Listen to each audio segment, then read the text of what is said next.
ഇതെങ്ങനെ തുറക്കുന്നേ? അത് ഊരിയെടുക്കും അല്ലേ?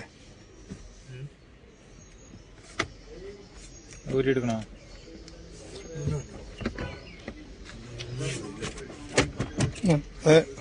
ഊരിയെടുത്തേ പൊക്കിയെടുത്തോ. അവിടെ സ്കൂട്ടർ ഇട്ട് ബാക്കി കുത്തും അല്ലേ? സ്കൂട്ടർ ഇട്ട് അവിടെ കുത്തും.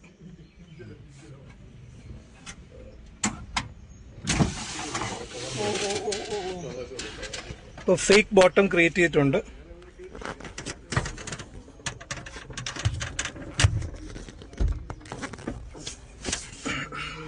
ഇതിനകത്തുനിന്നാണ് നമ്മൾ കറൻസി റിക്കവർ ചെയ്തത്. ഫുള്ള് ഇവിടെ നിന്ന് ഫുൾ 2 സീറ്റിന്റെ അടിയിൽ ഫേക്ക് ബോക്സ് ക്രിയേറ്റ് ചെയ്തിട്ടുണ്ട്.